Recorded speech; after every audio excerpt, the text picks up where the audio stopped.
but if she falls asleep, it's amazing.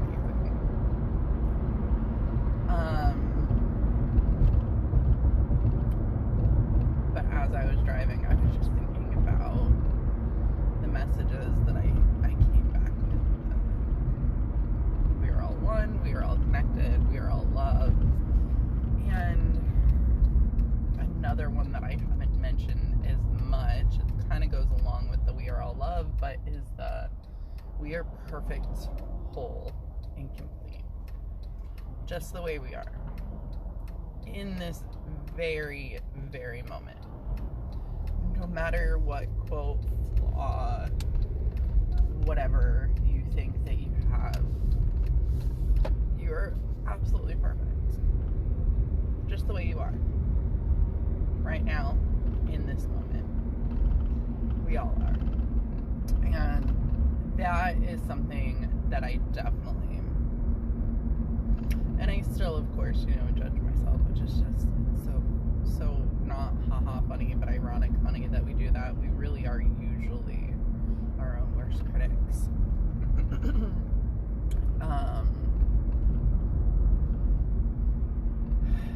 But this idea is definitely not the prior to my NDE Jenny. I am a physical therapist, doctor of physical therapy, as y'all know, and they harp on,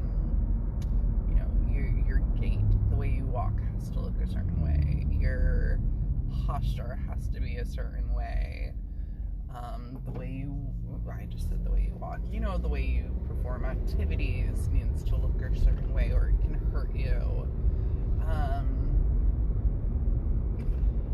And it just dawned on me how that's not me anymore. No matter if you've got a forward neck, like the loss of curve in your neck, or,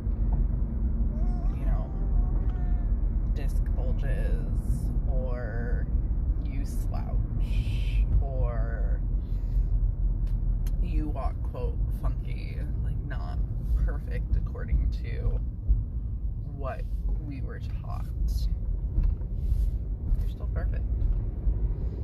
And you are still loved. And you're still deserving of all that love. And so I think it's just fascinating to me, the old me versus the new me, and the post near-death experience me. And so often these thoughts, these knowings, these feelings, they've seemed like they've been with me the whole time, that sometimes I forget that they weren't with me before my NDE. And it's because I'm now 2 years? March 7 would have been 2 years out of my NDE. And it is now April 15th, I think. So 2 years, and there are definitely times where I'm almost like, did I die? Because I don't have the bright lights, the colors, anything like that. Mine was actually being with myself in another life on the beach in Hawaii, I believe Kauai, with my 3 children, and realizing that I had lost one of those children who is now back with me, and that's Lily here in the back seat. And it just seems, like sometimes I'm like, and then I'm like, no, like, you might not have had, that would definitely be a mystical, transcendental experience, whatever you want to call it. And I came back with these messages that weren't there before, and the knowing that everything around me is not real, and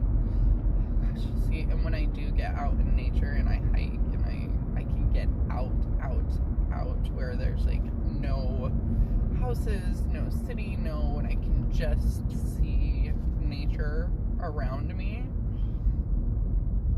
that's the closest that I can come to that feeling again, because it then allows me to kind of have that same sensation. But it's daydreaming, right? And it's what kids do naturally. And so just as I was driving, I was like, no, you really are a completely different person. And I still am getting some of the twin signs. The other day, Lily fell asleep, so I decided to go through the Dutch Brothers drive-through and utilize that time, in my opinion, very wisely, and get myself a coffee. And I just went home and drank it in the driveway.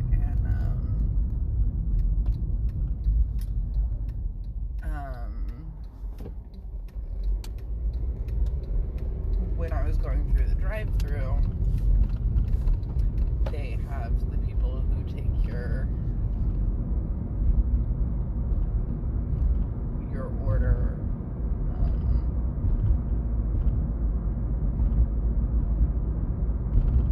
what's it called? Like, as you go through the line. And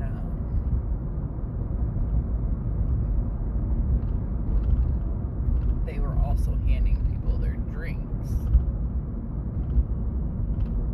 as they went through the line. Like, there were people outside of the store handing out drinks, and my drink was not handed to me. It was handed to me by the person, the barista in the window, like usual. And so we were talking, waiting for my drink, and it was like one of those last minute mentions that the barista, is a twin. I was like, okay, so I'm still getting these twin signs. And I do sometimes wonder if it's almost that I'm my own twin. Bless you, Lily. Because I am living a life that I would have wanted to raise my kids like this in the first place.